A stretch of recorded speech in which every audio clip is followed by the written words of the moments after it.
head, rotation, B. Okay, so we got 3 bones going up the neck.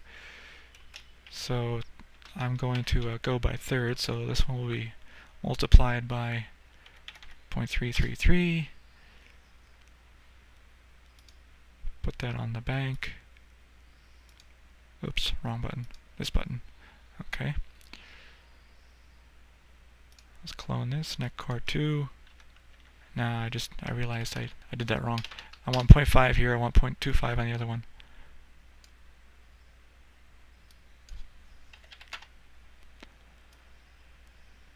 .5 here. The next one will be 0.75, and of course the head is 100%.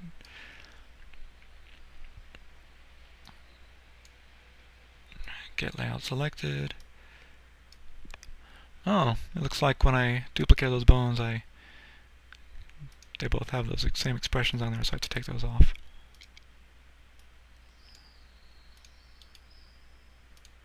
Remove. Remove. That's because I didn't have one on neck core on neck 1. And then neck core 3, get layout selected. Remove. Remove. And then neck core 2, clone. Neck core 3. 75. Apply. Okay. This may not be so obvious that it's working, but let's try it. No, not you.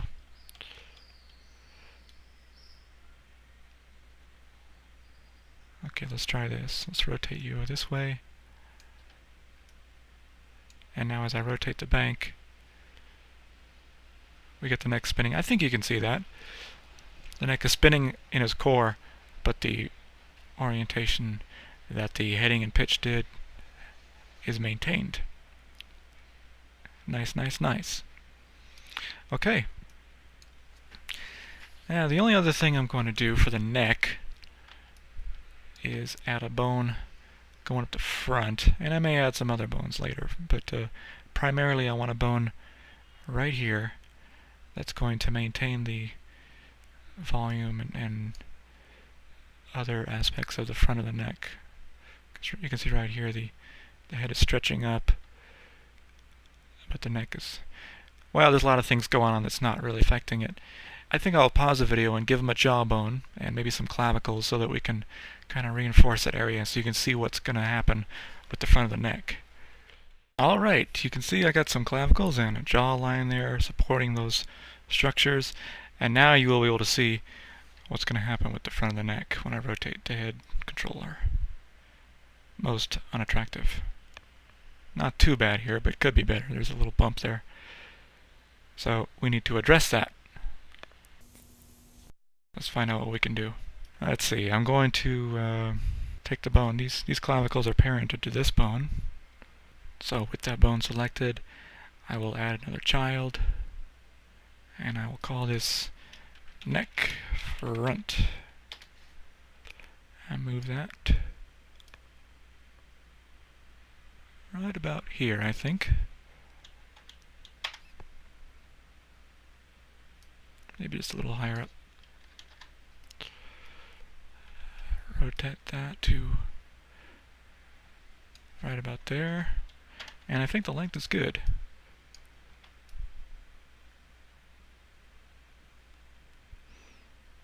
Yeah. And I'm going to add a null object. I'll call this Vince neck front targ.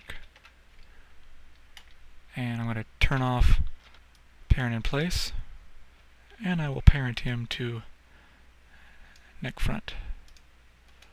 There you can see the null is right there. I just turned parent in place back on. Of course, now I want to get the rest length of that bone, and then with this object here, put that into Z.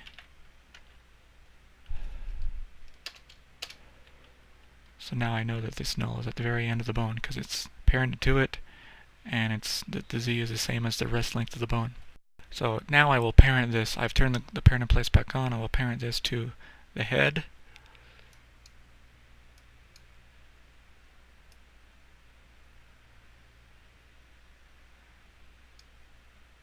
Just because I'm crazy about this stuff, I'm going to clone this and make a base bone for it.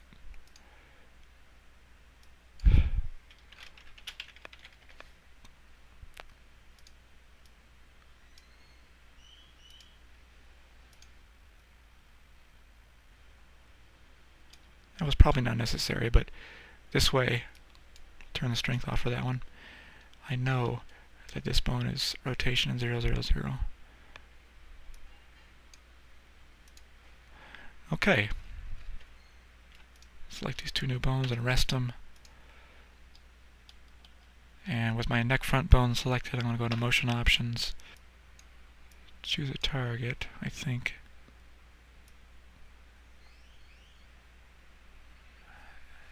And then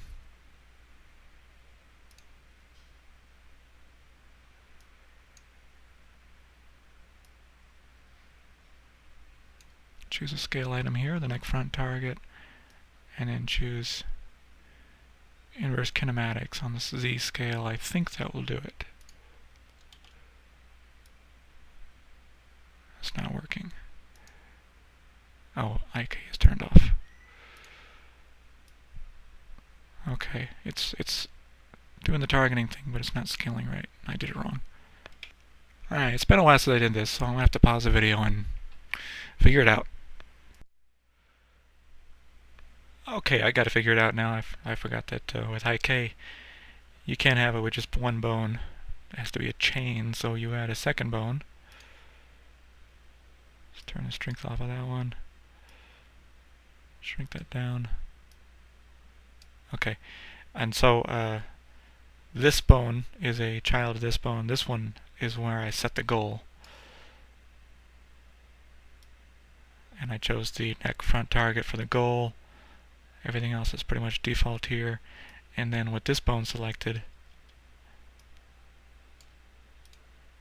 I set inverse kinematics. I think I may be able to turn that off. See if that still works. Yeah. So all you have to do is inverse kinematics and it stretches.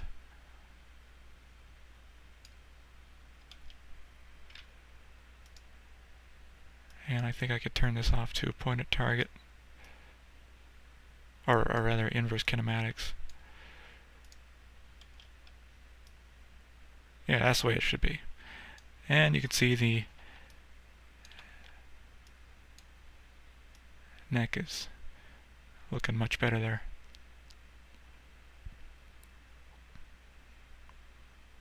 Chewit's losing a little bit of its volume there, but if you wanted to go crazy, you could make a null right here that was parented to this guy, and then have it go like inverse kinematics to there, a separate chain from there to here. But that's a lot of work. If you were doing something for a movie, I would suggest that, but this guy, I know he's not going to be doing such extreme angles in his animation, so it's not necessary.